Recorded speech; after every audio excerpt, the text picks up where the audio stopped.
Pregunta. ¿Cuál es el último libro de la Biblia? Listo, muy bien. Eso es muy fácil. Dianita se puede traer una silla, hacerse en la primera fila.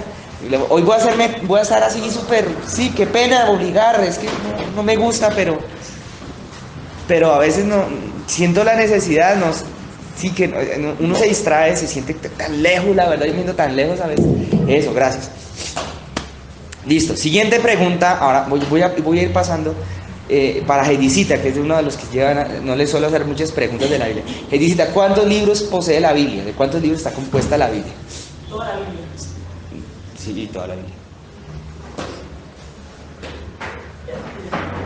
66. Muy bien, sí, muy bien. Si no sabe, alguien viene y le ayuda, ¿listo? No se preocupe, Heidicita, muy bien. A ver, otra pregunta entonces esta va a ser, a ver, para Dianita. ¿Cuántos capítulos posee Apocalipsis? 21. Muy bien, punto. ¡Pin! Bravo, muy bien, excelente. Oigan, sí, saben que sí me gusta la idea, pero entonces háganse en la primera fila. ¿Los puedo obligar un poquito hoy? Sí, que queden en primera fila, no en el balcón, ni en las gradas. Listo, Cecitar está ahí de diácono, entonces ya no hay diácono. Listo. Entonces, bueno, yo les voy a invitar entonces que vayamos al último libro de la Biblia, el libro de Apocalipsis, por favor. Ustedes saben por qué a mí me gusta, llevo lo que va este año hablando de Apocalipsis. Un estudio muy lento, muy no profundo en su totalidad, pero sí lento acerca de Apocalipsis. Ese es el libro al cual les voy a invitar en esta noche que me acompañen, para que lo leamos y ministremos, o recibamos más bien de la palabra de Dios en esta noche, ¿vale? ¿Cuántas iglesias, quién sabe, cuántas iglesias aparecen descritas en Apocalipsis? ¿A cuántas iglesias se les envía un mensaje en Apocalipsis? ¿Cuántas? 7, muy bien, yo pensé que estaban ahí. Pensé que lo iban a decir en coro, honestamente. Bueno, ¿cuál es la primera iglesia de todas? Si miran en sus Biblias. Éfeso, muy bien. La segunda, Esmirna, muy bien. La tercera, Pérgamo. Calladita. La cuarta, la de la tía Tira. La siguiente, la de Sardis, perdiste. La sexta, ¿segura? No, te faltó Filadelfia. Y la última es la del día de hoy, que no la había yo leído aquí en este estudio, la Odisea. Voy a repetir, la primera era la de Éfeso, muy bien, era la iglesia que estaba como flojita, como olvidando el primer amor. La segunda, ¿cuál era? Esmirna, que iban a pasar dificultades, pero estaban muy bien delante de Dios. La tercera, ¿cuál era? La tía Tira, que era la iglesia que andaba ahí con problemas con un personaje llamado Balaam. La siguiente era la de... Se me pasó Pérgamo. ¿Sí la dije? Repito. Hola, Angelita. Hola, Angelita, buenas noches. Éfeso, Esmirna, la de Pérgamo era la que estaba teniendo problemas. Disculpen, aquí hago la fe de ratas. Pérgamo era la tercera iglesia que estaba teniendo problemas con un señor llamado Don Balaam. La siguiente sí es la de Sardis, que estaba teniendo problemas con una señora que se llamaba ¿cómo? Doña Jezabel. Yo me imaginaba un coro ahí todo. La de Jezabel. ¿Esmirna la de Jezabel? No, pero Tiatira es la de Jezabel, repito. Éfeso era la que estaba como volviendo el primer amor. Esmirna era la que estaba como bien. Pérgamo, que era la tercera, era la que estaba teniendo ahí. Dime. Pérgamo y Tiatira estaban teniendo problemas con Balaam y con Jezabel. Ahí sí, después de esas dos sigue Sardis, que era la que se estaba durmiendo. Ahora sí ya está correcto, creo que ahora sí voy perfectamente bien. Luego seguía una que se llama Filadelfia, la iglesia de Filadelfia, que tenían un problema con una gente que se les estaba enfrentando, que se llamaba la gente de la sinagoga de Satanás, que era la iglesia de las puertas cerradas, las puertas abiertas. Y la última iglesia, el último mensaje de las 7 congregaciones o las 7 iglesias en Asia, iba dirigida a una que se llamaba La Odisea. ¿Me siguen todos? No me siguen, ¿sí? ¿Tiene la Biblia ahí? En Apocalipsis 3, verso 14. Apocalipsis 3, 14. 3:14, porque si usted mira y mira con atención, en el versículo 14 es en donde se encuentra el título que dice mensaje a la Odisea. Bueno, vamos a montar una pregunta un poquito más difícil entonces para mi hermano Alex. ¿Cuál es el espíritu de la profecía? Exactamente, muy bien. Una para mi hermano Cecitar, después pienso, la pienso para Cecitar un poquito. la pienso un poquito más Cecitar. Cecitar, complete la oración, complete la frase. El que ora en lenguas, rayita. ¿No se la saben? Exacto, punto, muy bien, Cecitar, gracias. Listo, muy bien. Listo, entonces vamos a seguir ahora sí con la iglesia a la Odisea. Oye, por cierto, y quién sabe, que alguien que nos hace citar, ¿en dónde está eso de que el que ora en lenguas a sí mismo se edifica? ¿En qué parte de la Biblia está? ¿Cuál? ¿Una o dos? Primera de Corintios, capítulo... No, señor. Pero cerca, es el 14, muy bien, perfecto, Alex, muy bien. ¿Y el 13 de qué habla? Bueno, muy bien, ya estamos bien. Ahora sí estamos calientes, ¿cierto? Bíblicamente, listo. Entonces el mensaje a la Odisea, ¿me siguen?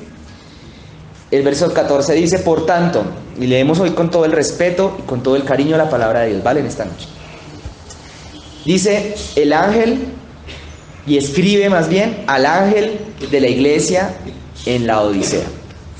He aquí el amén, el testigo fiel y verdadero, el principio ¿de qué?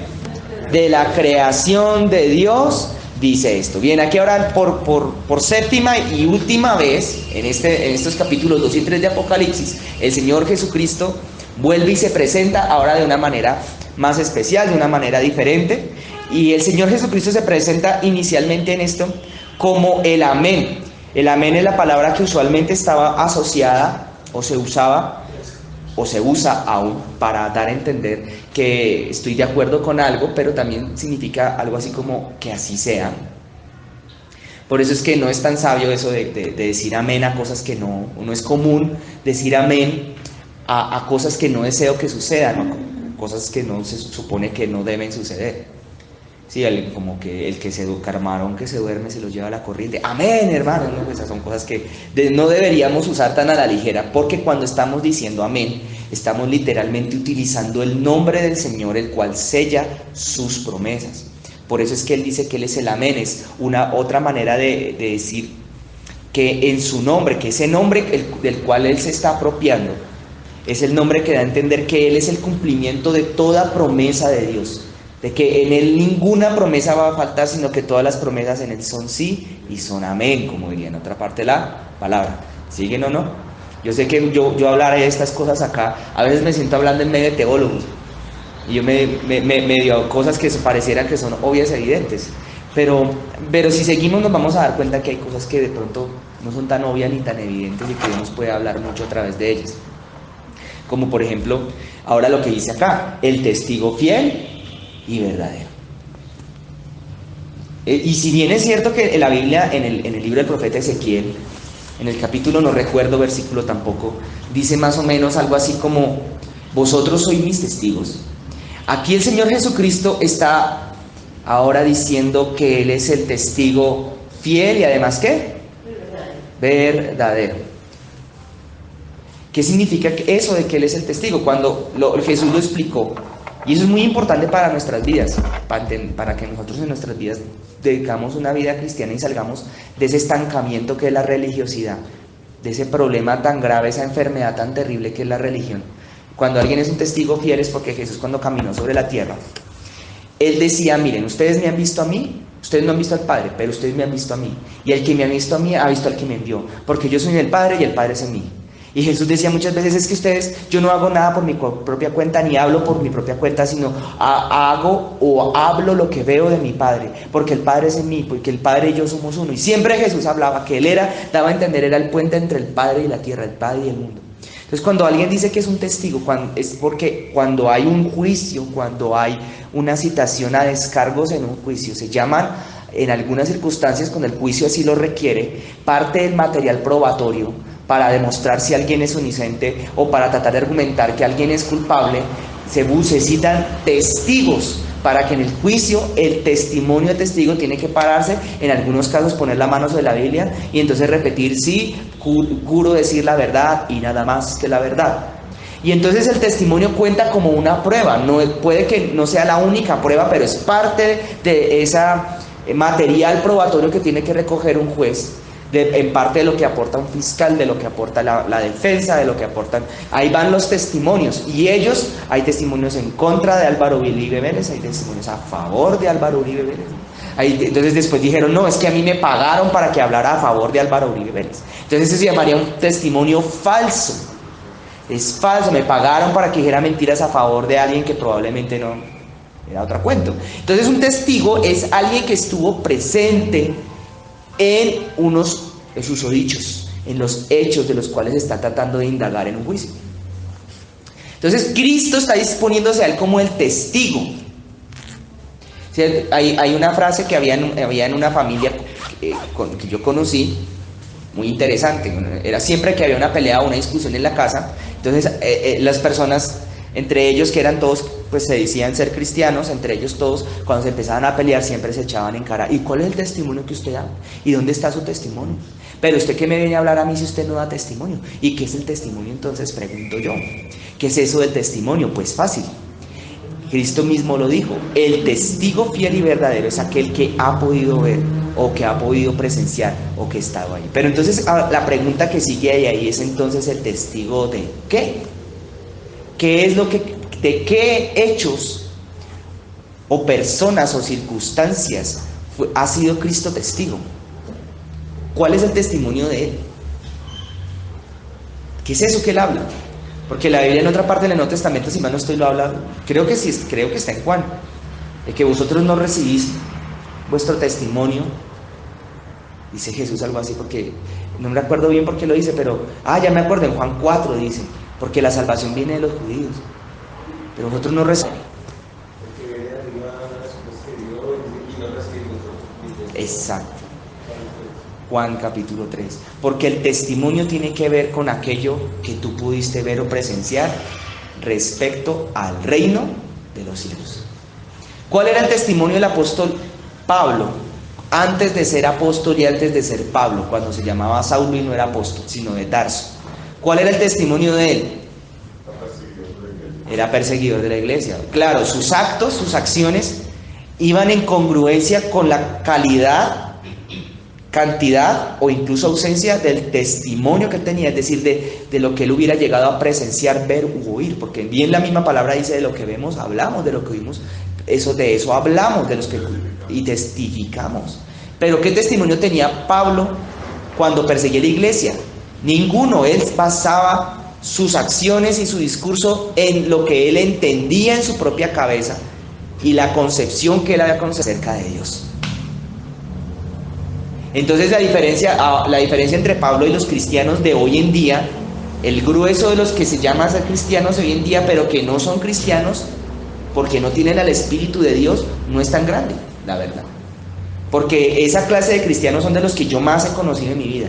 Son de esos que su testimonio está basado en un conocimiento de algunas cosas que leyeron en la Biblia y de una concepción que crearon en su cabeza acerca de Dios y las cosas de Dios.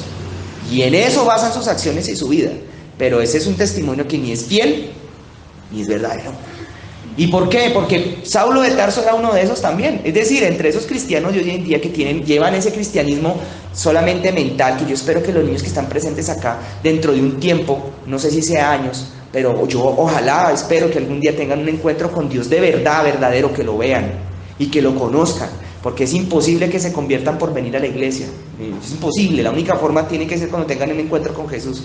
Y es evidente que los más chiquiticos es difícil, que tal vez todavía no lo han tenido, pero que algún día tengan un encuentro con Él. Ahí, a partir de ese momento, es en donde uno puede decir que soy un testigo de algo. Entonces, Saulo, ¿de qué momento empezó a ser un testigo? Y se puede decir que tiene testimonio. ¿De qué momento? El día que a él la vida se le partió en dos. Cuando dicen que de un caballo, pero no se sabe, se cayó. Pero sí se sabe que se cayó. Y se sabe que después de ese evento duró unos días cieguito. o sin vista, y que tuvo un encuentro con Jesús, en el cual Jesús en persona le decía: Saulo, Saulo, ¿por qué tú a mí me persigues? ¿Cuál es el testimonio de Pedro entonces? ¿En qué se basa el testimonio de Pedro? Pues muy sencillo. Si llamáramos a un juicio y viniéramos a un juicio a demostrar si existe o no, quién es Dios, en dónde está, quién es Jesús, Pedro solamente puede hablar. El testimonio de Pedro debe estar solamente basado en aquello que él vio u oyó del Señor Jesucristo. El testimonio de Pedro se basa en eso. En aquel día en el cual él caminó con el Señor y dijo: Señor, ¿cuál de nosotros nos vamos a sentar allá en el lugar, en el trono? ¿Cuál va a ser? Y Jesús decía: no, eso es el testimonio. Lo que él vio, lo que escuchó, lo que habló con él, lo que él enseñó. Porque Pedro caminó con él. Luego después, cuando Pedro caminó y se apartó y lo negó, pero luego lo siguió ya de lejitos. Y luego después, cuando Juan se está escondiendo detrás de una rama, de un árbol, una cosa así, dice Juan, aunque Juan no dice que era él, pero muchos infieren que era Juan el que estaba hablando de él mismo en el Evangelio, que estaba por ahí escondido de lejos viendo. Y entonces después pasaron los días y Jesús resucitó, y entonces se le aparece a ellos y dice: Pedro, ¿me amas? Pastorea mis ovejas. Todo eso cuenta como ese sumario de cosas que van convirtiéndose en el testimonio de Dios en tu vida. Por eso es que la pregunta verdadera es que nosotros lo que verdaderamente nos tenemos que hacer es en qué está basado el Evangelio, nuestro cristianismo, en nuestra vida. Es una pregunta súper trascendental, pero es una pregunta que todos los días nos deberíamos hacer. ¿En testimonio o en palabras de hombres? Dígame. Cecilia, pero usted, ¿por qué no coge el micrófono? Quería como añadir. Eso, ese era. Para nosotros, es que la Biblia dice que también nosotros pues, daremos testimonio del Señor con las obras que Dios haga por medio de nosotros. Amén. Y muchas veces los milagros que Dios hizo por medio de Pedro dan testimonio del Señor Jesucristo, ¿no? Del poder de Dios por los milagros y las maravillas que se hacen. Exacto, entonces cuando tú ves proceso, la Biblia habla de señales, no solo de milagros, también habla de señales, habla de prodigios, que son las cosas que testifican, que dan señales, que muestran para dónde es que es la cosa. Ahora, por tanto, el testimonio de Cristo, entonces, ¿en qué consiste? Pues en aquello que él puede hablar o puede revelar en base a su relación que él tiene directa con el Padre. Por eso él se presenta como el testigo fiel y verdadero. Y por eso es que Jesús explicaba de manera tan precisa que nadie puede ver al Padre y nadie puede llegar al Padre sino por medio de él. Y por eso es que no hay cristianismo con testimonio si no hay relación real con Cristo. Solamente los encuentros que hayas podido tener con Él o lo que Él haya podido manifestar en tu vida es en aquello en lo cual tu testimonio se empieza a construir y a edificar. Y en consecuencia, tus obras vienen siendo verdaderas y fieles, porque la Biblia habla de fidelidad, que tiene que ver con el replicar algo de la misma manera como tú lo viste, como tú te fue revelado. Eso se llama ser testigo fiel. Cuenta exactamente lo que vio. Y no solo eso, sino que sus decisiones y sus obras van en concordancia con aquello. Eso se llama testimonio. Por eso es que había un profeta que había en el Antiguo Testamento que me pareció tan chistosa esa historia. Es unas historias raras, curiosas, extraordinarias. El profeta aquel, el que Dios le dijo: bueno, hijo mío, no recuerdo si era Oseas, cásate con una mujer de la vida alegre. Y uno pensará: uy, no, qué hombre tan loco, ¿no? Este hombre sí que no, mejor dicho, no está mirando fuera el texto, como decían las abuelas. Pero cuando hay una relación con Dios, y la relación con Dios demanda cosas que a veces que se lleguen a ser incomprensibles para los hombres, pero que siempre van a estar en concordancia con la palabra y con el Espíritu de Dios, las cosas de Dios son las cosas de Dios y hay que obedecerlas. Y este hombre estaba hablando, incluso la misma Biblia decía que los profetas hacían cosas para dar testimonio a los hombres, para que Dios hablara a través de la vida de ellos a los hombres. Al profeta no le dijo el Señor: bueno, ahora vaya por favor y cocine excremento humano, o póngalo más bien a utilizarlo como carbón para asar la comidita, y se come esa comidita sazonadita con sus propios excrementos. Y sonaba terrible, suena extraño y bizarro, suena como una cosa absolutamente fuera de contexto, pero el Señor mismo le decía: mire, es que yo quiero que tú hagas esto porque a través de tu vida yo quiero profetizar, así ha sido mi pueblo conmigo, etcétera, etcétera. Y el asunto era que el testimonio y los grandes hombres y mujeres de Dios siempre se caracterizaban porque su testimonio estaba basado en una relación genuina. Habían escuchado a un Señor, habían visto a un ángel, como en el caso de Gedeón, y habían hablado con él. El que le preguntara a Gedeón, Gedeón tenía testimonio, claro, él había visto a Cristo. Y Moisés, claro, él había visto a Cristo, se había encontrado con el Señor también en una zarza, luego con el ángel de Jehová. ¿Y qué me dicen de Josué? ¿Cuál es el testimonio de Josué? Se encontró con un ángel. Dijo, yo soy el que voy a comandar los ejércitos de Israel, tú me vas a mí a seguir. Fuera de eso, no hay testimonio de nada. Así se presenta Jesús también. Yo soy el testigo fiel y verdadero. De eso se trata el testimonio. De llevar buenas obras en la vida, bueno, son consecuencias. De tener una buena conducta, bueno, puede que llegue a ser una consecuencia. Pero testimonio verdadero, jamás a un ser humano, jamás debería apartarse del Señor Jesucristo y alejarse de Dios o enfriar su vida. Jamás debería enfriar si realmente ha tenido un encuentro con el verdadero, potente, de esos que cambian la vida. Ya no se enfría, no se apaga, no se muere. Puede que se trate de, por un momento de pronto, de tambalear cuando viene una tormenta fuerte, cuando viene el viento, pero jamás se apaga y se muere si tiene ya un testimonio sellado y marcado en su alma, tatuado en su alma, de un encuentro con Jesús. Y así mismo es que el testimonio que Jesús nos da a nosotros, de su encuentro con el Padre, su relación con el Padre. Una de las razones por las cuales Él nos fue dado a nosotros es para que por medio de Él nosotros podamos tener una relación con el Padre. No hay otra manera, no hay otro camino, solamente por medio de Cristo se puede hablar o tener relación con el Padre. ¿Muy profundo o no? ¿O está más o menos suave de digerir? ¿Cierto? Suavecito. Bueno, y entonces dice que Él es el testigo fiel y además el testigo verdadero. Pero además se dice, Él mismo se coloca como el principio de la creación de Dios. Bueno, ahora vengan, acompáñenme a estudiar esa frase que Él acaba de decir. El principio de la creación de Dios. Se autodefine Jesús a sí mismo. El principio. Yo quiero hacer una salvedad acá. Imagínense que usted va por la calle y se encuentra con una de esas señoras, un grupo de señoras que van con esas faldas largas golpeando de puerta en puerta. Y ellos, que son de una agrupación, una secta que se llama los Testigos de Jehová, se le va a aparecer y le va a decir: ¿usted sabía cuál es el verdadero nombre de Dios? No, sí, Jehová. ¿Y usted sabía, acaso usted sabe que Jesús no es Dios, sino que Jesús fue creado? Y no, ay, qué va, ¿verdad? No, Él no fue creado. Cristo es el creador, porque Cristo es Dios. Entonces el Señor de Jehová te va a decir: no, Jesús sí fue creado. Abra la Biblia en Apocalipsis capítulo 3, versículo 14, y ahí va a ver que Cristo es el principio de la creación. Si a ti te sacan ese versículo así fuera de contexto, por ese versículo fuera de contexto, es que muchos que estaban en el Evangelio dijeron: ay, sí, Jesús fue creado, toda la vida estaba en idolatría, me voy para los Testigos de Jehová. Pero no, hermanos, no van a salir corriendo acá, tengan cuidado. No. Este texto tiene un significado y un contexto. Entonces, para poderlo entender, síganme un momento a Proverbios capítulo 8. Proverbios capítulo 8. Salmos, Proverbios. Es que están Proverbios. Ya. Proverbios 8. Proverbios 8 dice unas cosas aquí todas chéveres.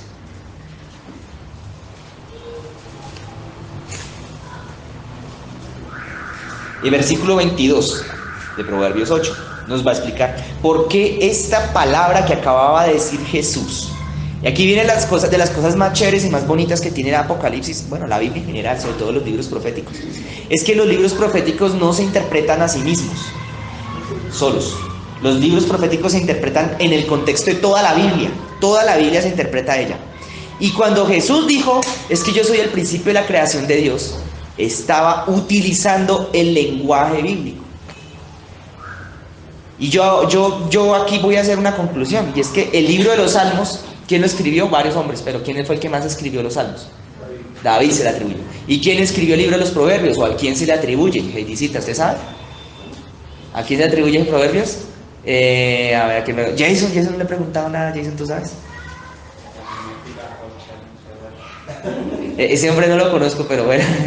No, muy bien, eso está bien no saber, muy bien. Ese es el primer paso para aprender, es no saber. ¿Quién sabe? El rey Salomón, nada menos que el hijo de David. Salomón se le atribuye el libro de los Proverbios. Y yo lo que les quería contar es, si los libros de los Salmos y los libros de los Proverbios, algunas personas estudiosas de la Biblia los han catalogado como libros poéticos, porque fueron escritos no en prosa, sino en verso. Pero si tú realmente lo estudias con cuidado, los libros de los Salmos y los Proverbios no solo son libros poéticos, también son libros proféticos. Porque cuando se analiza la escritura, como la vamos a analizar a continuación, te vas a dar cuenta que lo que estaba haciendo Jesús era citando no unas palabras escritas ahí al azar, sino unas palabras que habían sido colocadas como una profecía, y que no era evidente que eran una profecía, hasta que llegó Jesús y se empezaron a cumplir en él. No sé, por ejemplo, como había un texto que decía David, y me dieron a beber hiel, escribió David, y muchos podrían haber pensado, como yo lo pensé en mi momento cuando leí eso, ¡ay! Está hablando de David, pobre David, cómo le dieron a beber vinagre en lugar de agua, pobre David, cómo se burlaron de él y repartieron los vestidos de David. Y resulta que David no estaba hablando de él, estaba hablando de él y al mismo tiempo no estaba hablando de él, porque estaba hablando en un lenguaje profético. Entonces cuando Jesús y después sus discípulos llegan y dicen, es que es para que se cumpliera lo que dijo David, es en donde uno empieza a entender, ay, esos libros, esas palabras que estaban ahí escritas que parecían como tan poéticas, no eran tan poéticas, eran una profecía. Y aunque fueron escritas en primera persona por David, no eran acerca de él que estaban escritas, era acerca de Jesús. Entonces, siguiendo ese parámetro de interpretación bíblico, si tú miras acá el verso 22, dice lo siguiente.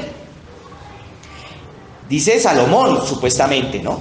Podría presumirse que era Salomón, pero no era Salomón.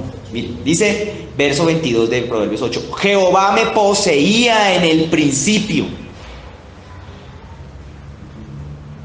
ya de antiguo, antes de sus obras. ¿Me siguen?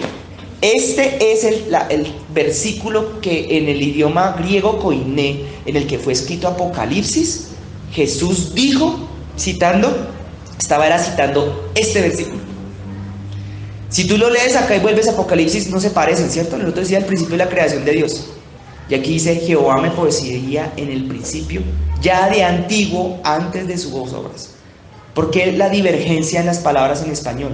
Porque esto fue escrito en hebreo antiguo, lo otro había sido escrito en griego koiné antiguo, y luego ambos a lo largo de los siglos se fueron traduciendo de un idioma y del otro al español. Cuando Jesús habló, sus palabras seguramente las hablaba en hebreo, pero cuando aparece Apocalipsis se lo habló seguramente con Juan, presumo yo que habló en hebreo, pero cuando Juan escribe Apocalipsis, tiene que Juan hacer un ejercicio de traducir del hebreo al griego, porque Apocalipsis en cambio fue escrito en griego, no en hebreo. Entonces ya el hecho de traducir empieza a hacer que algunas palabras empiecen a diferirse. Pero Jesús, cuando tú miras el texto original, estaba citando exactamente este proverbio. Por eso es que las personas que estudian la Biblia tienen un libro, compran un libro, antes no lo había, que se llama Concordancia, que es así de gordo. Y tú encuentras que uno que está en una parte sale en muchísimas otras partes en la Biblia. ¿Me explico? No, ¿sí se entiende eso? Entonces, aquí se entiende mejor ese texto. ¿Qué es eso de ser el principio de la creación de Dios? No es que Jesús hubiera sido creado. Eso es la mala interpretación de un texto debido a la consecuencia de que tuvo que ser traducido varias veces. Realmente dice, Jehová me poseía en el principio, ya de antiguo, ¿antes de qué? De sus obras. O sea que antes de Jehová hacer cualquier cosa, crear cualquier cosa, ya existía Cristo, ya estaba Él. Y eso de ser el principio de la creación de Dios, y bien dice en otra parte de la palabra de Dios, no recuerdo el libro, tal vez debe ser Efesios, que Él también dice que es el principio de toda creación, que todo fue creado por Él y para Él. Lo que la Biblia está dando a entender es que, en otras palabras, además de eso, Cristo ya tiene otro significado que tiene que ver con el nuevo nacimiento, pero ese es otro tema que de pronto se puede tocar en paralelo a este. Aquí lo que está diciendo clarísimamente Proverbios es que Jesús estaba hablando que Él era de Proverbios 8:22, y que Él ya existía antes de cualquier ejecución creativa de parte de Dios. Ya existía. Entonces esto de hecho no niega que Jesús sea Dios, al contrario. Este texto, al estudiarlo de esta manera, lo que hace es confirmar y reforzar el hecho de que Jesús fue copartícipe de toda la creación y que Él estaba antes de todo lo creado. Ahora, que Él es la primicia y el primogénito de toda creación, además como lo dice el apóstol Pablo en otra parte, y que donde dice que todo fue hecho por Él y para Él, lo que significa, además de lo anterior, es que Cristo fue el primero en ser transformado en ese cuerpo glorioso del cual van a disfrutar todas aquellas personas que seamos o sean arrebatadas. Pero además porque Él es el primero de los nuevos nacidos, de las nuevas criaturas, porque Él inauguró un periodo nuevo de derramamiento del Espíritu Santo sobre la tierra. Y es imposible, si no es por el Espíritu Santo, nacer de nuevo y ser una nueva criatura internamente hablando. Y el primero de todas las nuevas criaturas fue Él, quien era perfecto, y todos los demás que nacen de nuevo son de alguna manera una réplica de Él también. A eso hace referencia a esos textos en donde dice Él es el primogénito de toda creación. ¿Y eso para qué se los digo? Porque ustedes pensarán, ¿y por qué hablo de los testigos de Jehová? Porque los testigos de Jehová son la secta que más se basa en Apocalipsis, una de las que más se basan en Apocalipsis, para sostener sus tesis, sus premisas y sus mentiras. Ustedes van a sacar Apocalipsis, precisamente capítulo 3, versículo 14, para decirte que Jesús fue creado. Pero aquí está la demostración a través de la concordancia con Proverbios de que Jesús no fue creado. ¿Me siguen o no, hermano? Porque ustedes pensarán, ¿y qué vale la importancia de hablar esto? No, porque la Biblia misma lo dice. Un cristiano que no tiene fundamento en la palabra es un cristiano que puede apostatar en cualquier momento y se puede apartar por el no conocer la palabra. La doctrina se le puede tambalear en cualquier momento. Puede venir cualquier persona con una idea loca, como una vez una persona me apareció, menos mal no fue personalmente, fue en redes sociales a decir que la música cristiana era del diablo, pero no, toda la música cristiana era del diablo, ninguna música instrumental era de Dios, que eso era una mentira, que eso era una cosa que era una abominación, que la única música que es para Dios y que le agrada a Dios era la música coral. Y claro, aquí todos quedan con los ojos así como yo en ese momento así, y empieza a sacar una sarta de argumentos de esta persona, y todos aparentemente bíblicos, evidentemente descontextualizados, porque tú no puedes poner algo en contexto y sostener una mentira. Para que se sostenga una mentira tiene que haber algo fuera de contexto. Y sacó argumentos bíblicos a la lata, y Jesús cuando cantaba el himno, y que no sé qué. Uno de los argumentos incluso más, aquí haciendo un pequeño paréntesis que este hombre sacaba, era de que supuestamente Jesús había dicho, David había matado a mucha gente, y David era el que había instaurado eso en el culto, pero eso no lo había puesto Moisés. Entonces como David lo puso y David era un asesino, entonces eso era malo. Y así argumentos sacan los testigos de Jehová a dos manos. Los testigos de Jehová te van a decir, por ejemplo, prepárense en qué tal que a usted les toque salir a predicar en estos días, llegue el pastor Mauricio, menos mal que no está aquí, estoy hablando de él, y los coja a ustedes y le diga, Angelita, ¿qué va a ver? Salga, ¿cómo es que habla él? ¿Qué humano, Angelita? Salga a ver allá, a predicar afuera. Ángela, Ale, salgan los dos. Y preciso les tocó con la familia, los testigos de Jehová. Hombre, uno tiene que tener ahí preparado, uno untado de la palabra, para poder dar respuesta y responder, y no que le toque como algunos cristianos que llegan a la iglesia diciendo, pastor, me voy de la iglesia. ¿Y cómo? Sí, me voy porque no es que ya me convencieron, ya me hablaron, y efectivamente aquí estamos en un error. Y ahora, miren, es una gente que tiene espíritu de horror, no de error, sino también de horror tan fuerte que tú le puedes mostrar la verdad y ellos te repiten la mentira como un loro y no te la entienden la verdad jamás. Si no vas con el Espíritu de Dios, además, ¿no? No solo el argumento bíblico, el Espíritu de Dios también es tan importante. Otra vez salían con cosas como que, ¿sí sabías que hacer milagros es malo? Y no, ¿en serio? Sí, eso ya pasó. ¿Por qué? Te voy a mostrar dos textos bíblicos. Primera de Corintios capítulo 13, y te voy a mostrar otro que está en Mateo capítulo, no me acuerdo. Y te sacan Corintios 13. Corintios 13 dice, pero las profecías se acabarán. Y te lo muestran así, sin contexto alguno. Las profecías se acabarán. ¿Sí es que profetizar es pecado? ¿Tú qué piensas? Pues lea el contexto de Corintios 13. Y te vas a dar cuenta que Corintios 13 termina hablando de la muerte. Por ahí es donde se acaban las profecías. Y cuando se acaba el mundo. De eso habla Corintios 13 al final. Y luego te dicen, no, Jesús dijo que es pecado hacer milagros y profetizar. Así te lo dicen, y te lo sustentan, y te sacan ese texto en donde Jesús dijo, en aquel día vendrán a mí muchos, y me dirán, Señor, en tu nombre no profetizamos, y en tu nombre no echamos fuera demonios y hicimos muchos milagros. Y Jesús os dirá, nunca os conocí, apartados de mí, hacedores de maldad. Miren ustedes, no sé si ustedes me pueden entender, pero ellos se basan en ese texto para decir que los milagros, las profecías y echar fuera demonios es pecado. Entonces te dicen, sí ve, ahí dice, vea, echar fuera demonios es pecado. ¿Tú qué entiendes de ese texto? ¿Tú cómo lo interpretas? Pues hermano, sencillo. Ahí lo que Jesús está diciendo es que a pesar de que hagas milagros, a pesar de que echas fuera demonios, aún así eran hacedores de maldad. Pero no significa que hacer maldad sea igual a echar fuera demonios o hacer milagros. Esas son reglas de usar la lógica, pero mira, te envuelven con cualquier palabra. No sé si ustedes me entienden que estoy hablando o no, o está muy enredado. ¿Sí está enredado o no? Hay una persona, ex amigo mío, como pastor, casado 3 veces, las 3 cristianas, le tenía un hijo a cada mujer. Y bueno, como en su tercer matrimonio dijo, no, ahora sí soy pastor. Yo le perdí la pista a este hombre por años. Y un día apareció en Facebook, Alejito, estoy muy preocupado por ti. Yo, ¿por qué? Me llamó, mentiras, no por fe, me llamó a la casa. 274-8715. Alejito, imagínese que me llamaron las personas. Y yo, ¿qué personas? No te puedo decir. Yo, están muy preocupados. Yo, ¿por qué? Por un tal Super Antonio. Yo, ¿qué?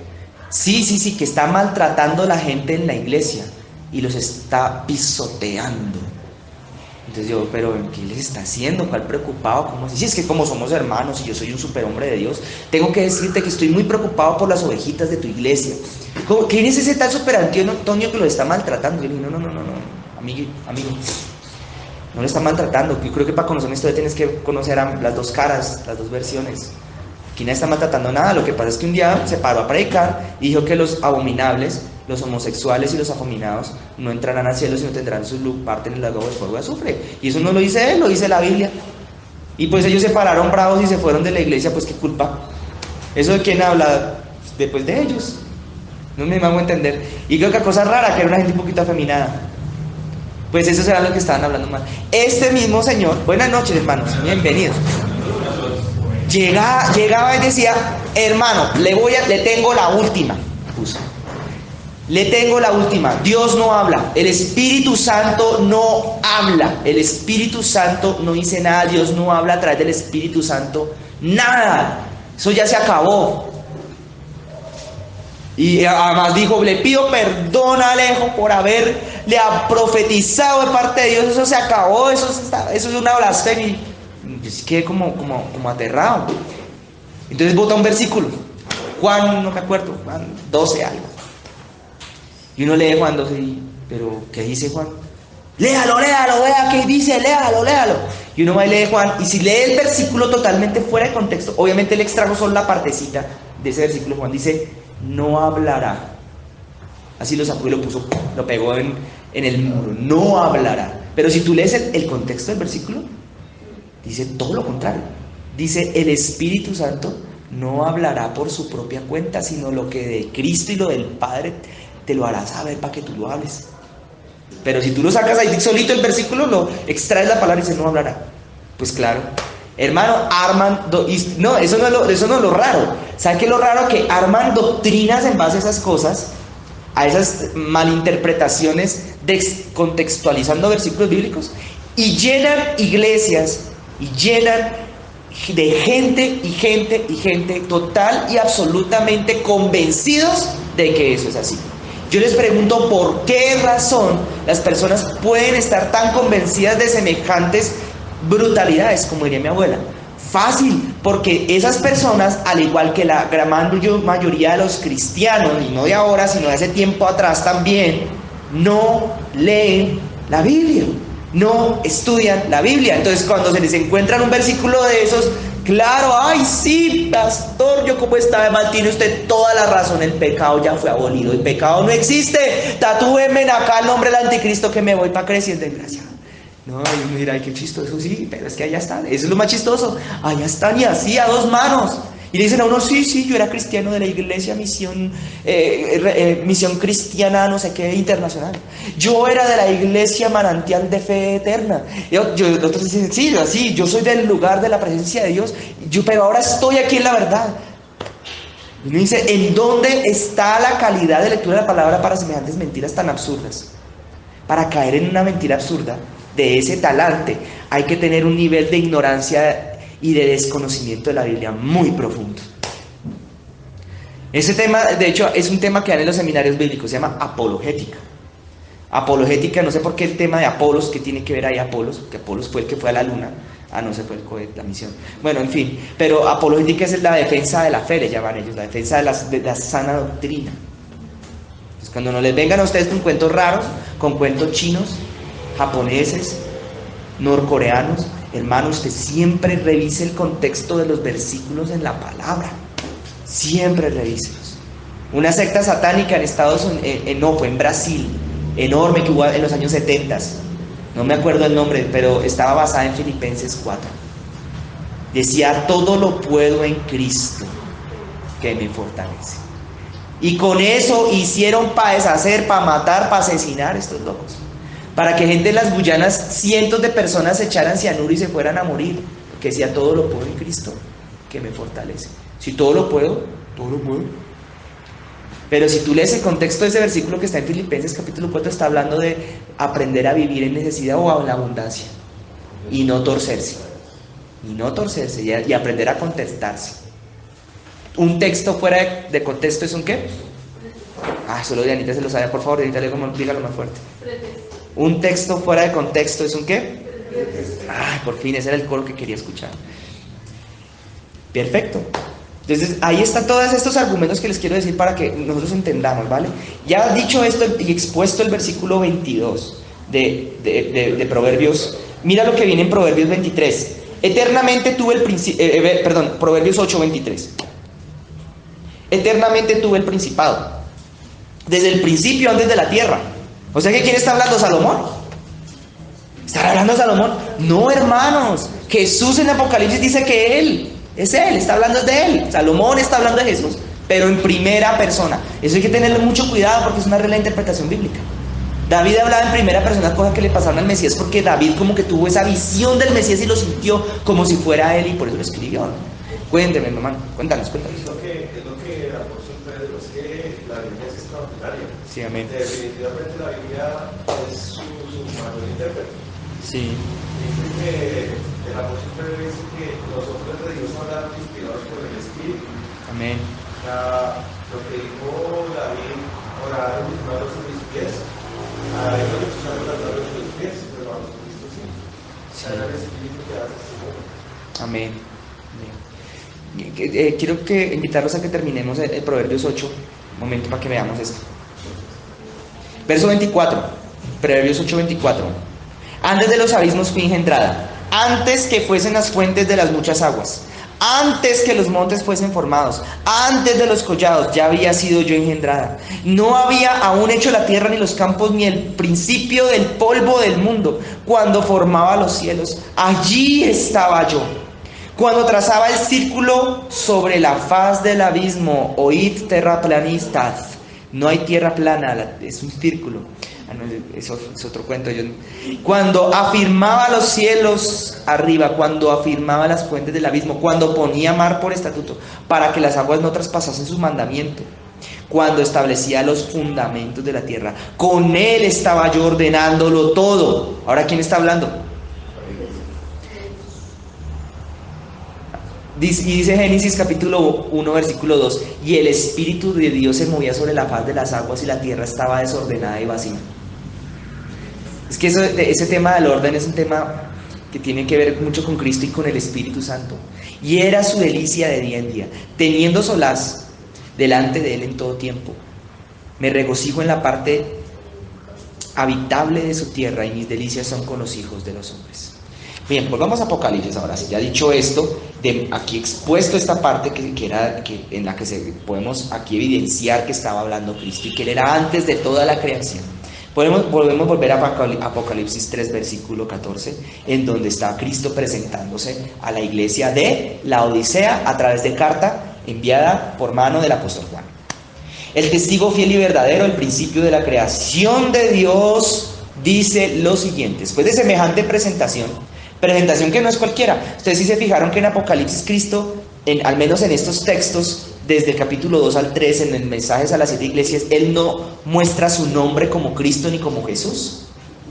Él dice el amén, el testigo fiel, el que tiene las estrellas, el que esto, el que lo otro. Pero el que está en medio de candeleros.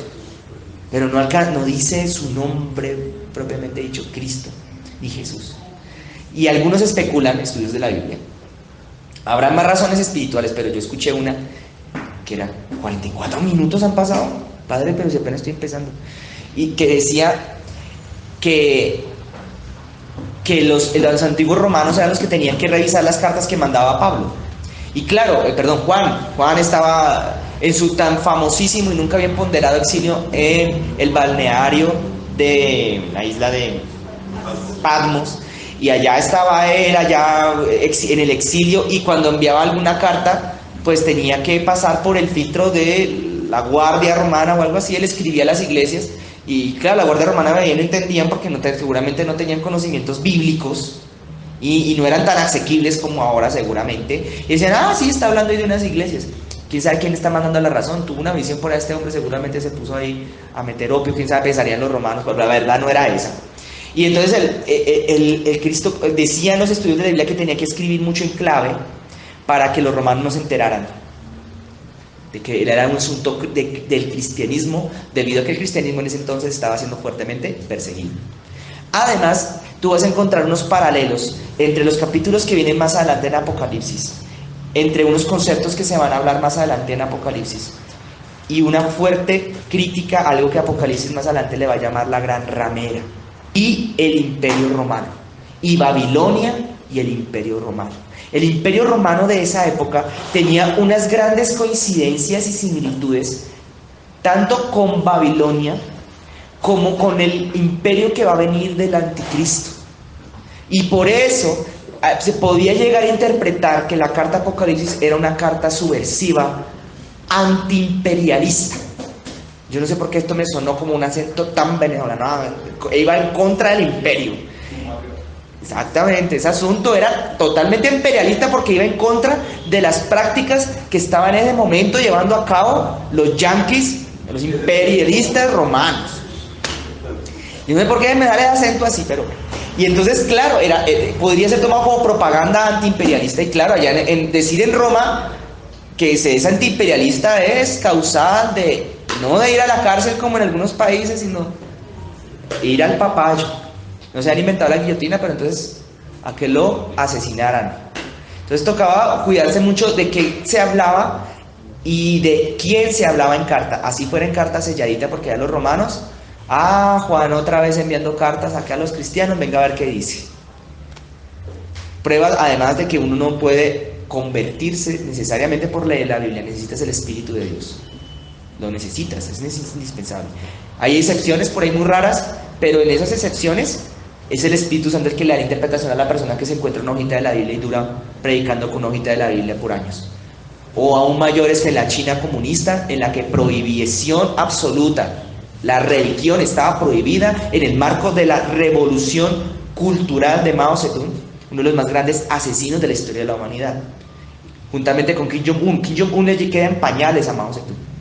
Y Kim Jong-un también es un asesino. Y en esos dos países coincidencialmente la prohibición bajo los preceptos de lo que se le llama el comunismo, la prohibición de religión alguna es absoluta, con pena incluso de muerte. Intentar entrar a Corea del Norte una Biblia es causarle usted de que usted pueda pasar un largo tiempo en la cárcel acusado de espionaje y hasta que lo puedan matar. Entonces, no sé si ustedes sepan, pero a Corea del Norte se puede ir de visita, uno puede ir, pagar pasajes, entra, hay guías turísticos, todos son del estado oficiales y es hasta maravilloso, sí que es chévere, pero cuidado, usted entra con una Biblia. La gente que entra con Biblias no sale. ¿Yo por qué les hablo de esto? Porque por el pobre Juan también le pasó. A Juan fue lo mismo.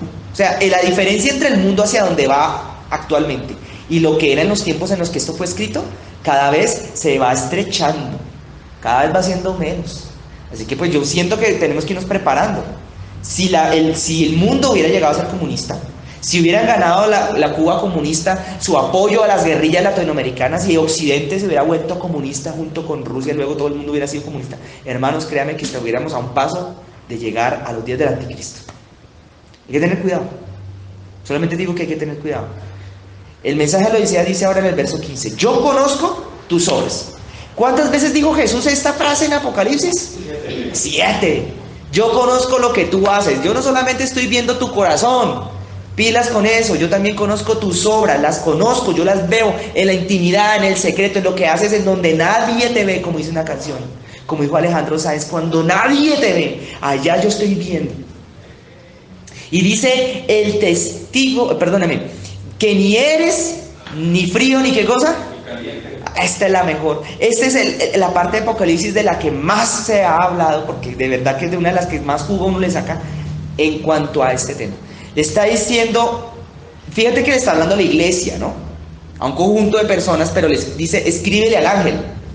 Y le dice, yo conozco tus obras, que ni eres ni frío, ni qué. Yo puedo aquí hacer una presunción, aunque la verdad eso no es más que eso, una presunción, pero yo voy a corroborarlo cuando abra la Biblia en griego, que la tengo en la casa. Es que no me la traigo porque eso llevárselo para la universidad es muy pesado, es una cosa así gordota. El Nuevo Testamento en griego, quiero decir. Y además eso uno tiene que traducir palabra por palabra para poderlo entender. Pero a mí me late que ese que ni eres frío se refiere no a la iglesia. Está hablando al pastor de la iglesia. Me late, me da la ligera sensación porque no dice fría, sino le dices frío. Podría estarle hablando a todos, pero así siempre lo hemos interpretado, una pequeña conjetura. ¿Para qué? La quiero hacer porque a mí me parece importante que entendamos que hay gente afuera de acá que anda diciendo por ahí, se dice de mí, se dice que, dicen de nosotros los cristianos, que siempre hemos malinterpretado esto, que porque esto era algo metafórico, que este significado del mensaje de la Odisea es metafórico, que eso no es, hay que tomarlo literal. Pero aquí se nota que le está hablando al individuo, no solo al colectivo, al individuo.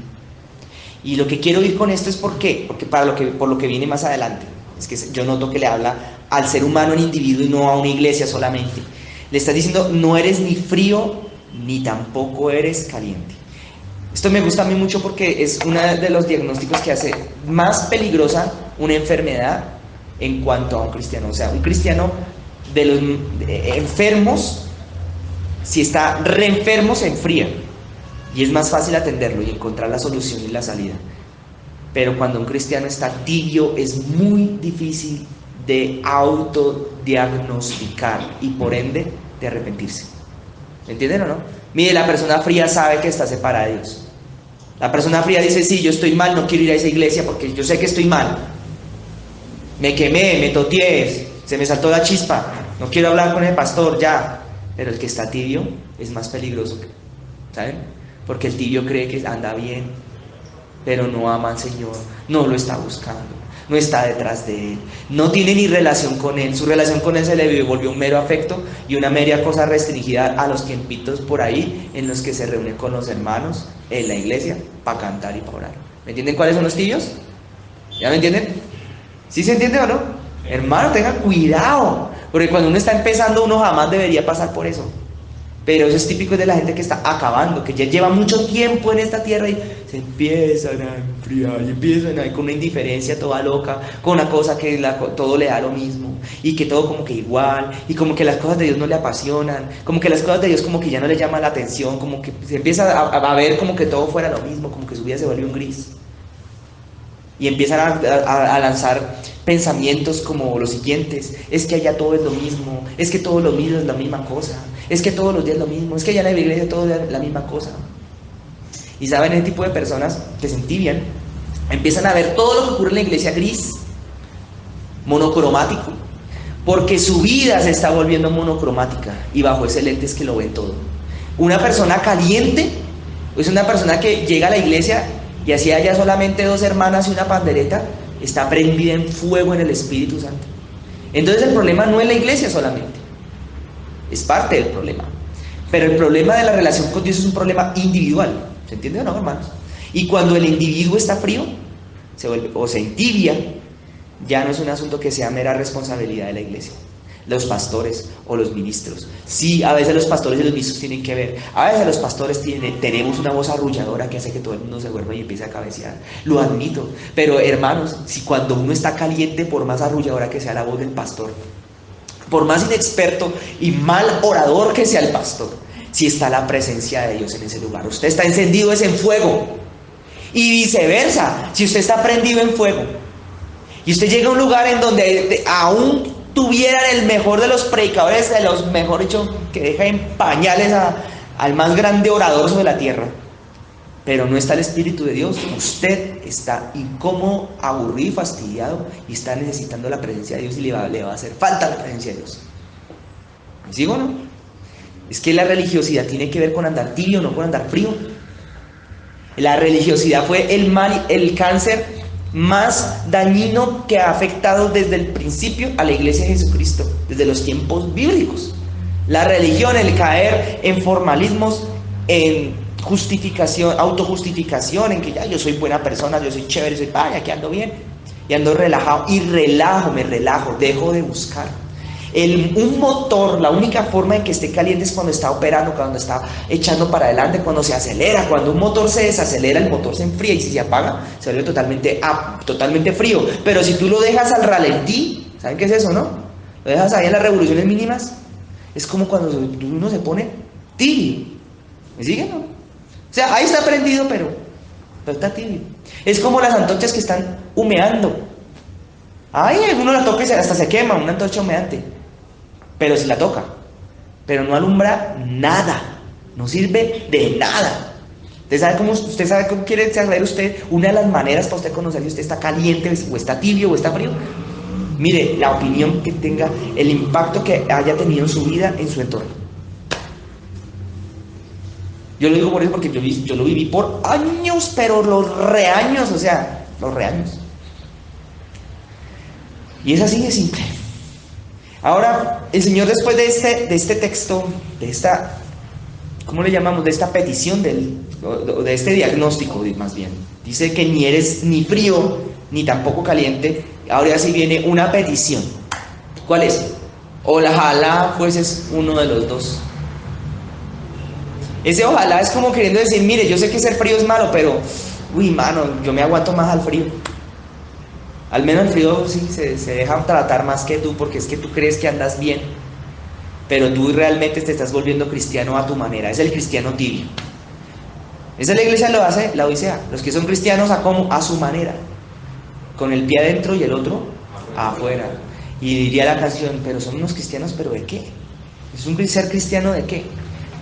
Cuando Dios le dice a Moisés, me van a hacer un templo, me van a hacer un culto, van a hacer canciones, van a hacer de esta manera, van a hacer lo otro. Dios lo que está dando a entender es, las cosas se hacen a mi manera porque yo soy Dios. Si alguien se acerca a mí, se acerca a mi manera porque yo soy Dios. Si tú te acercas a tu manera, no me estás dejando a mí ser Dios, me estás faltando al respeto.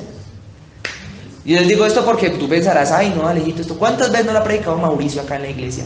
Y ahora Alejito viene a repetirlo. Pero tú no sabes cuántas veces lo contrario a esto hay gente afuera que te lo va a decir cuando le vayas a hablar de Dios. Mucha. Es que yo soy cristiano, yo creo en Dios a mi manera. Yo voy a la iglesia a mi manera. ¿No han conocido gente de esa? Yo conozco, a dos manos, no me caben, a dos manos, esos abundan como arroz. Hacen todo porque les parece y no porque lo dice la palabra de Dios. Yo llego a las 11:15 cuando el culto es a las 10 porque, hombre, esa es mi manera. Es que yo soy así, tarán. Y no, hermanos, las cosas con el Señor no son a nuestra manera, sino a la manera de la gente que cuando llegan se ponen a hacer cosas inapropiadas porque dicen, eso no tiene nada malo, yo soy así.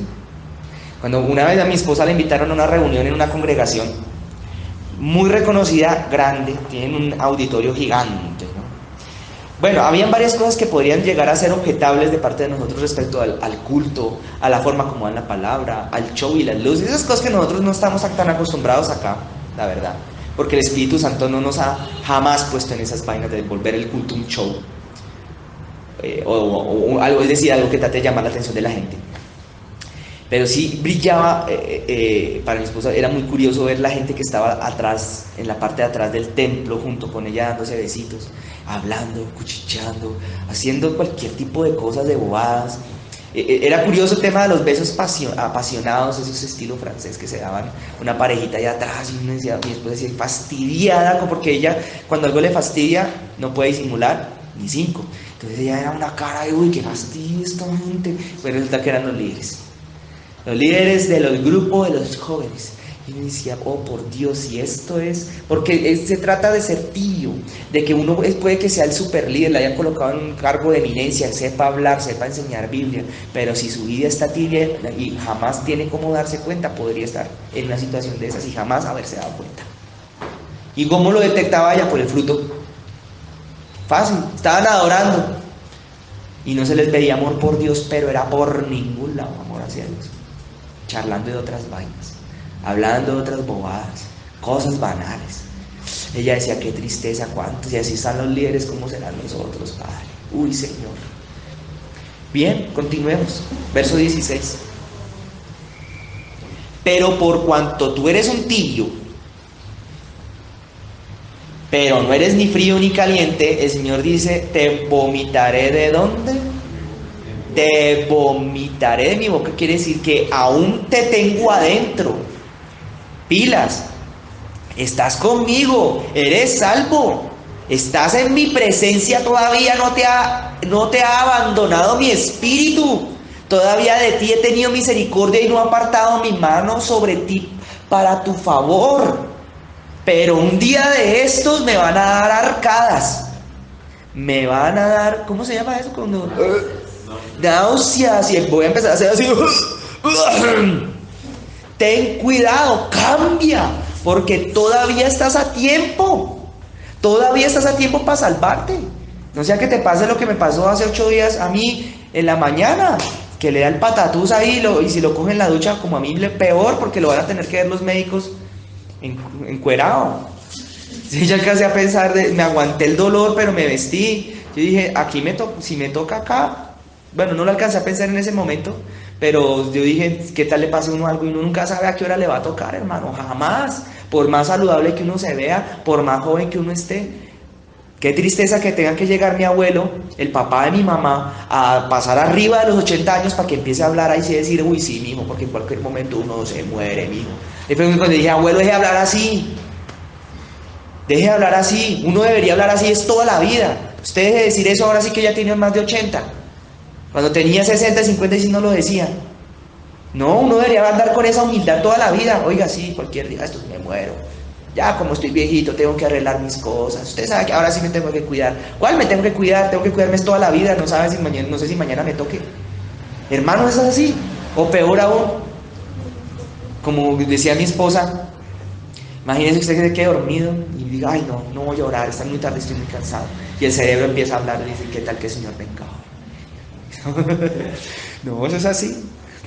Entonces viene le dice, no eres tibio porque no eres ni frío ni eres caliente. Entonces el Señor lo va a tarde o temprano si no se arrepiente, ¿a qué cosa? Qué curioso que además por la boca, o sea, que es algo que tú tienes en tu interior, en tu vientre, y te vomita. Dice ahora el verso que sigue, 17. Porque tú dices. Es decir, ahora está estableciendo una causa y efecto.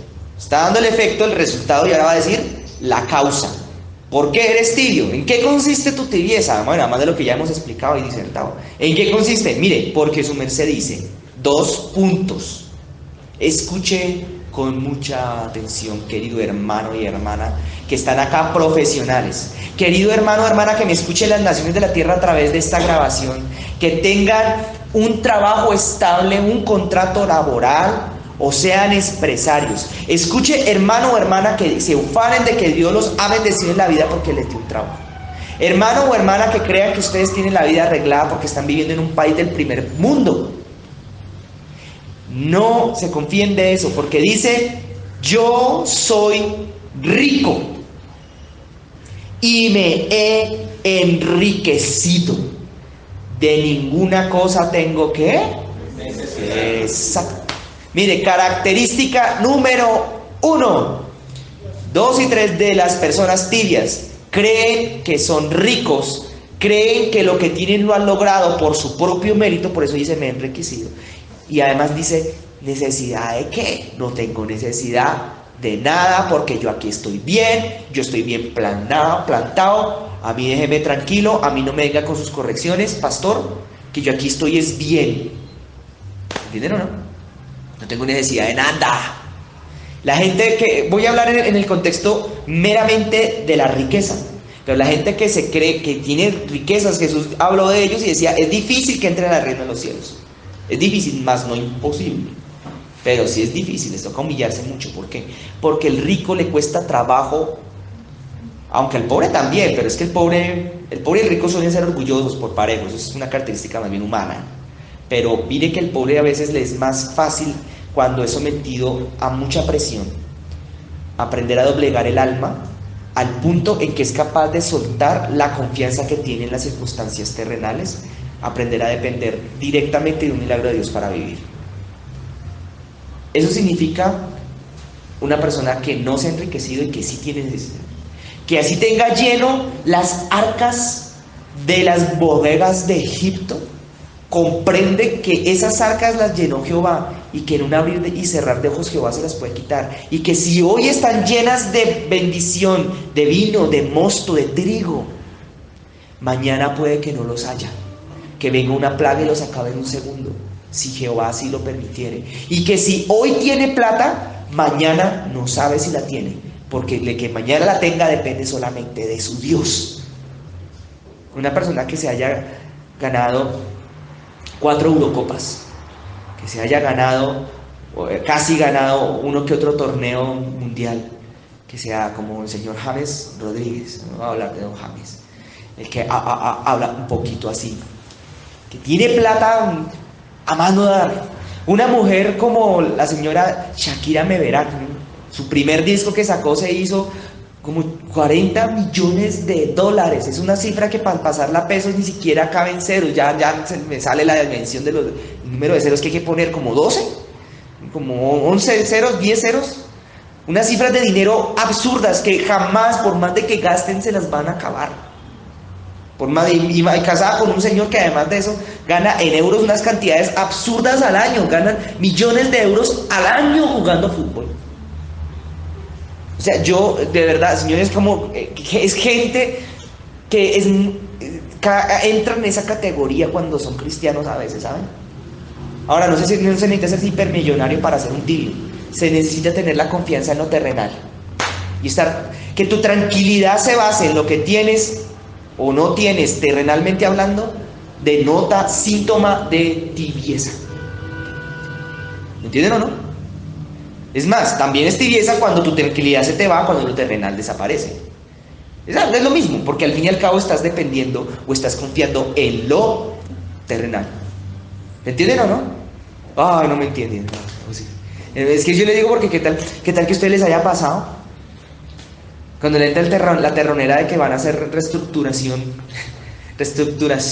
administrativa, y te entra el terror, el corazón terrenal, corazón tibio.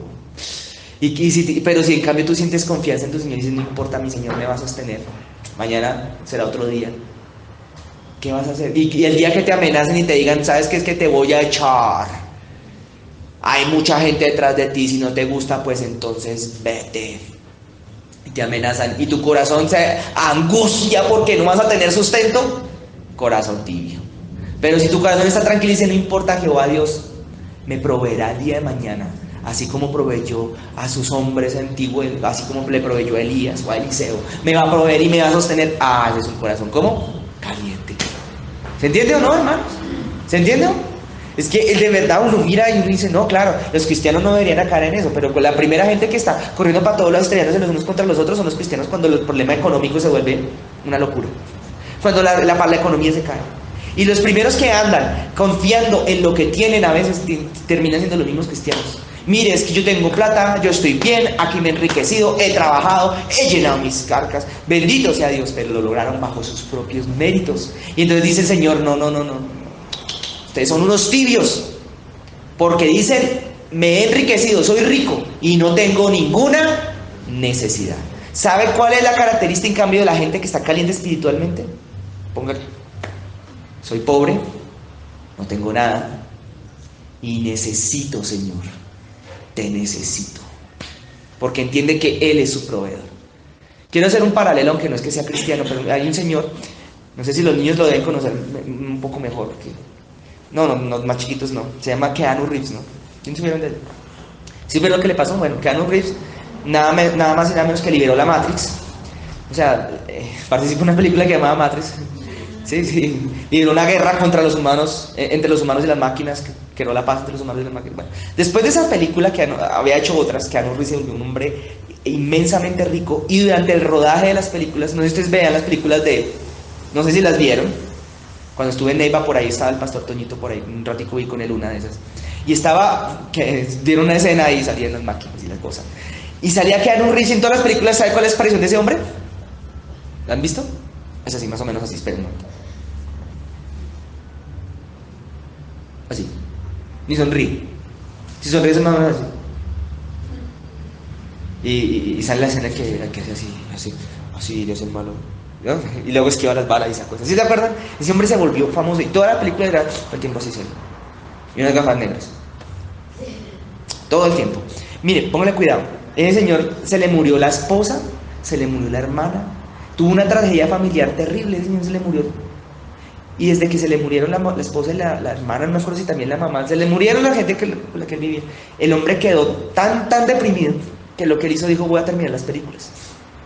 Y dijo, y voy a donar la plata que tengo. Voy a donar para luchar contra el cáncer. Creo que fue el cáncer lo que las mató. No me acuerdo bien la historia. Y es el tipo de Hollywood que ahora se burlan de él algunos, porque el tipo, a pesar de que es horriblemente rico, todavía, el tipo no anda en carro, ni en helicóptero, ni en yate, ni nada. El man se sube al Transmilenio de allá, al metro de allá, se sienta, ahí, y la gente lo coge y lo graba con la cámara, el tipo ahí sentado ahí relajado. No le importa la fama. Se sienta en la calle, como en la calle, comida por ahí barata. Se para en el metro, haciendo a la señora, no le importa. La gente le pide autógrafos y el tipo se puede quedar 2-3 horas dando autógrafos. Y la gente le quiere una foto, 2-3 horas con fotos. Y no le importa. Y uno dice, ¿por qué? Porque de pronto la tragedia en la vida de este hombre que quiere poner de ejemplo, solamente como ejemplo, no es que él sea ejemplar, porque no sé si tenga Cristo en su corazón, es que cuando una persona es pobre, no es por la pobreza que Dios ama en nosotros y que anhela a nosotros, no es la carencia de dinero en la cuenta bancaria, o en el marranito, o debajo del colchón, no. Es que tú tengas tu corazón separado de eso. ¿Me siguen o no? ¿Sí o no?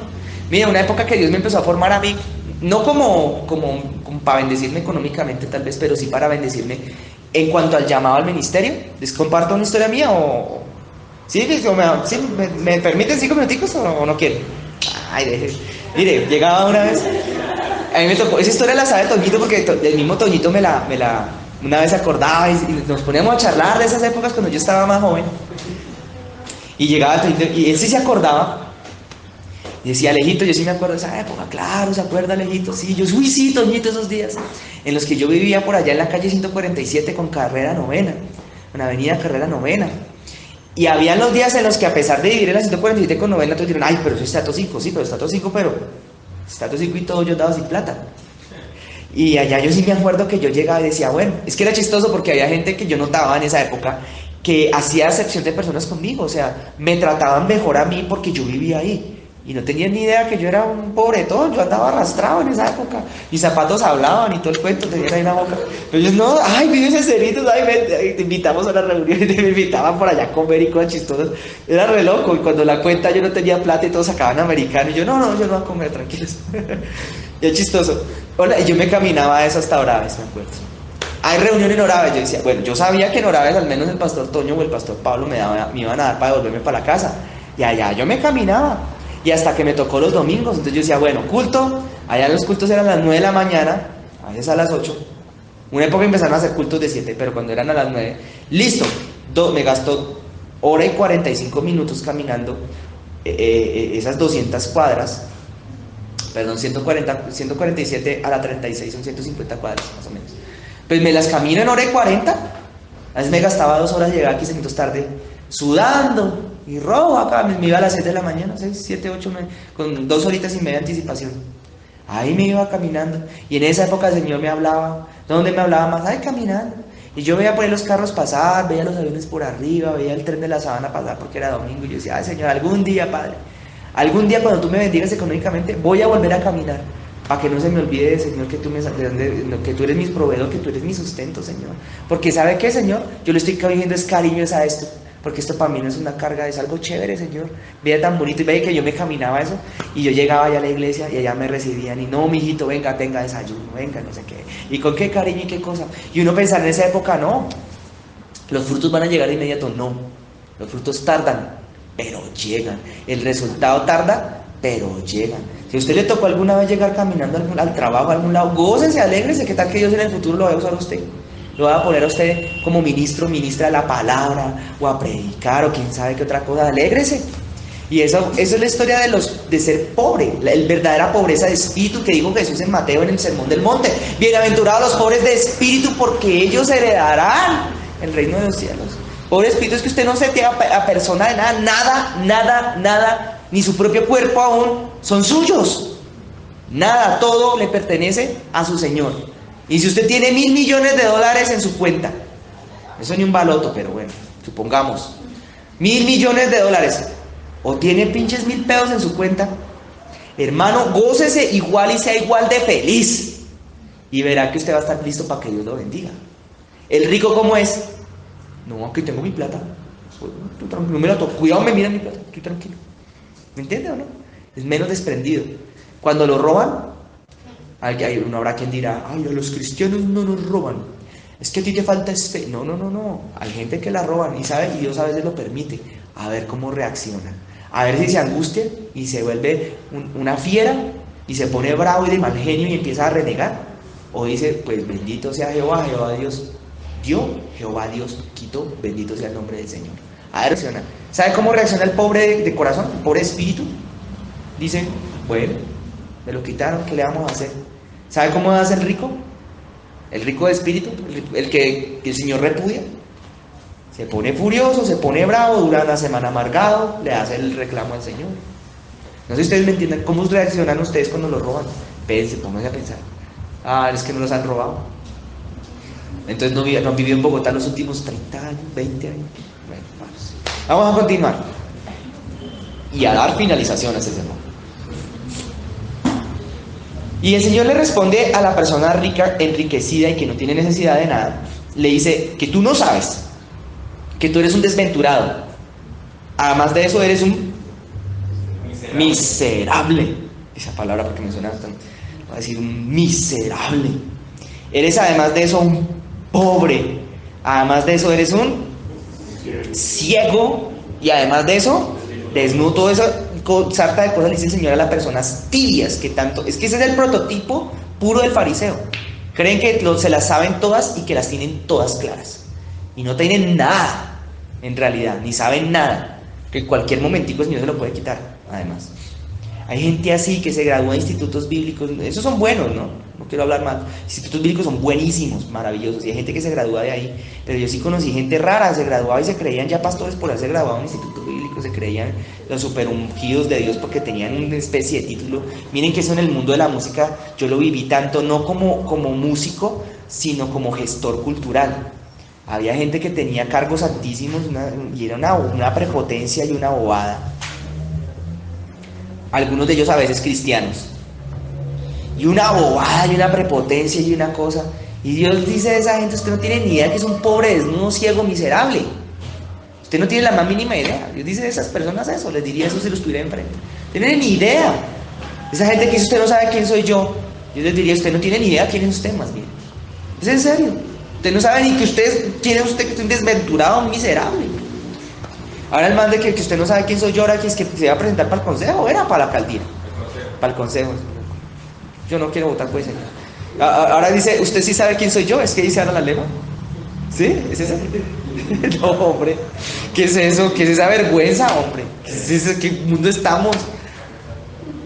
Pero si quedó Donald Trump como presidente de los Estados Unidos, Samuel Moreno, alcalde de Bogotá, Samuel Moreno, Enrique Peñalosa, alcalde de Bogotá, Iván Duque, presidente de Colombia, no, nada raro, ya nada me extrañaría, ya que quedara el señor ahí. Solo nos falta, sí, quién sabe. Bueno, sigamos. Ahora dice, y yo no soy petrista, ¿no? Para nada, ese señor me cae bueno. Dice, por tanto, el verso 18, yo te aconsejo que de mí compres, ¿vale? Ahí dice, Señor, ahora juntamente con el problema, da el consejo para salir del problema. Le dice, de mí compres. Y menciona 3 cosas. Oro refinado en fuego, para que seas rico. Vestiduras blancas para que te vistas y no se descubra la vergüenza de tu desnudez. Y número 3, que unjas tus ojos con colirio para que veas. Las 3 cosas que el Señor está dando acá son representación también del Padre, el Hijo y el Espíritu Santo. Son representación del espíritu de poder, amor y dominio propio que la Biblia habla en la segunda carta del apóstol Pablo a Timoteo, capítulo 1, versículo 7 más o menos. Es lo que está hablando de 3 cosas que dice la palabra que compres, porque tienen que ver con el ir y pagar un precio hacia Dios. Un precio de sacrificio hacia Él, de búsqueda hacia Él. Un precio como el que pagó ese hombre que se llamaba Jacob, que se pagó un precio peleando contra un ángel.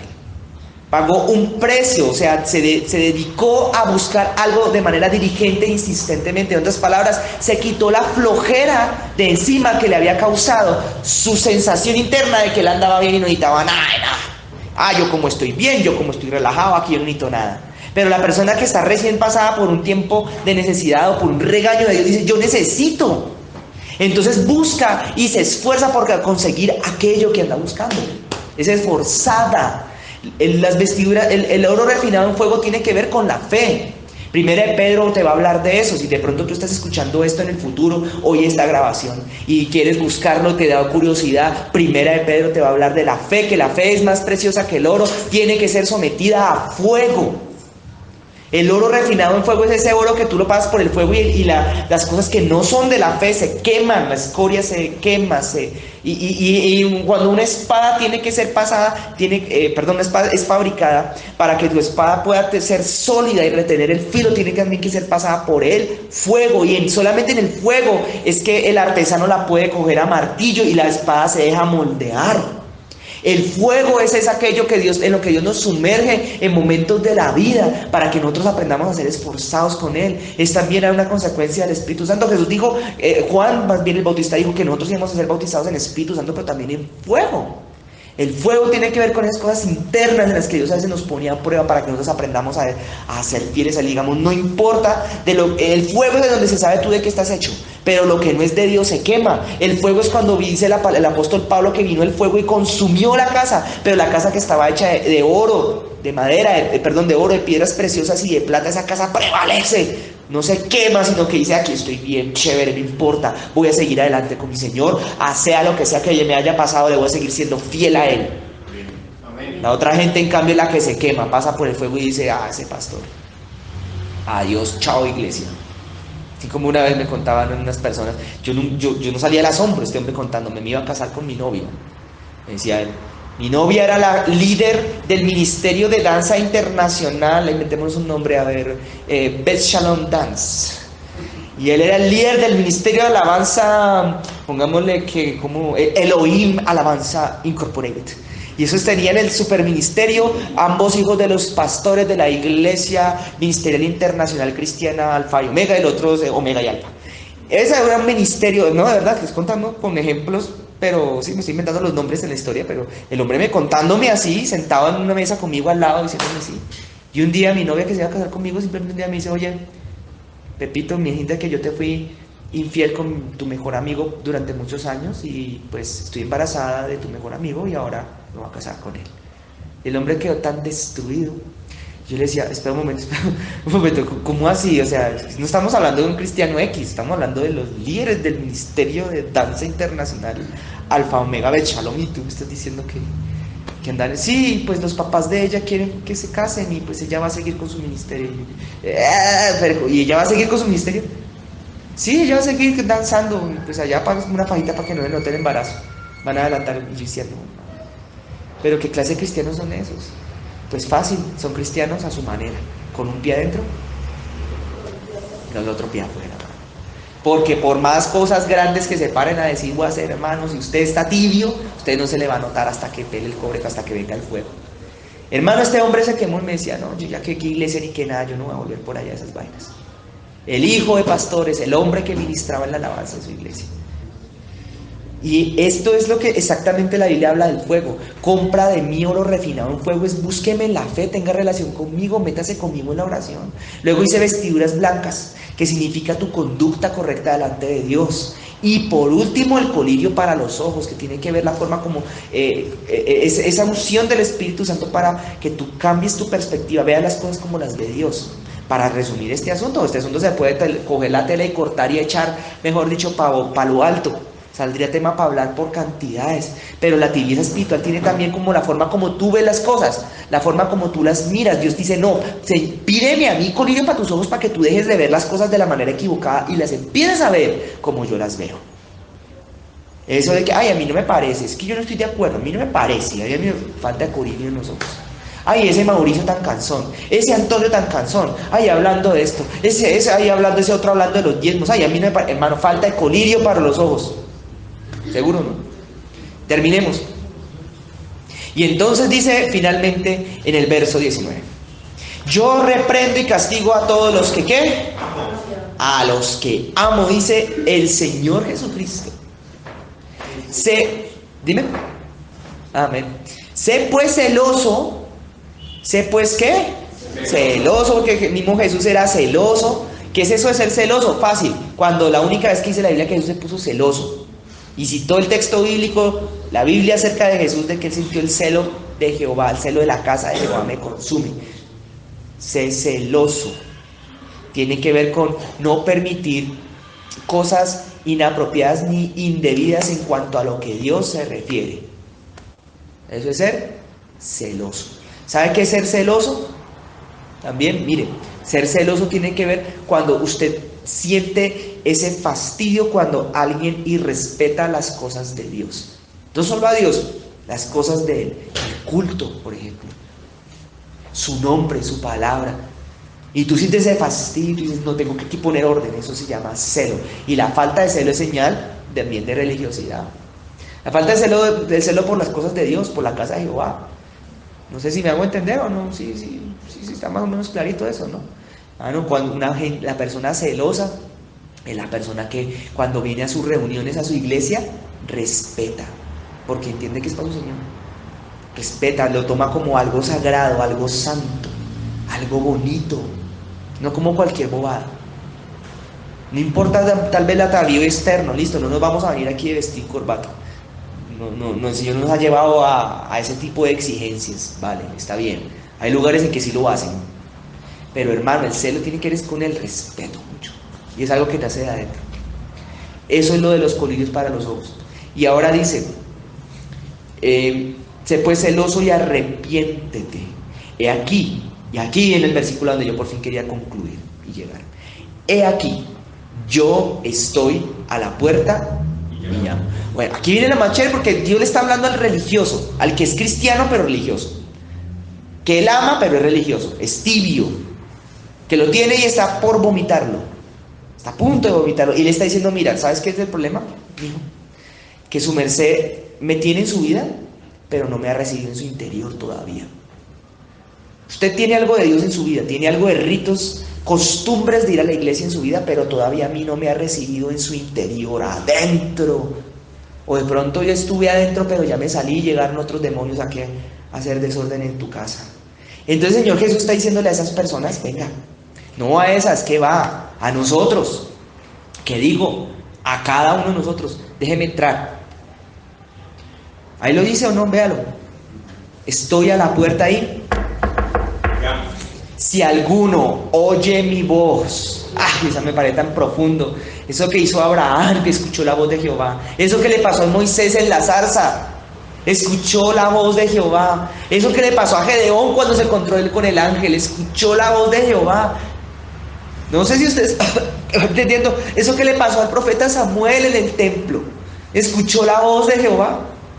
Eso que le pasó a Elías, lo que le pasó a Eliseo, lo que le pasaron a los grandes hombres como David, escucharon la voz de su Señor y atendieron a ella. Si alguien oye mi voz y abre la puerta. Por eso es que yo argumento que aquí no está hablando de la congregación, está hablando del individuo. Aquí si alguno. Es que había por ahí un pastor por ahí X, por allá en algún lado en la televisión diciendo que no, eso es de la iglesia. Eso se refiere a la iglesia, que la iglesia tiene que abrir la puerta para que entre el Señor, pero que hablan del individuo. Y entonces, y abre la puerta, entonces dice entonces ahí sí, que el Señor entrará a ese religioso y acabará con el espíritu de religiosidad. Lo dice de otra manera, ¿no? y cenaré con él y él conmigo. Sentaremos juntos a comer.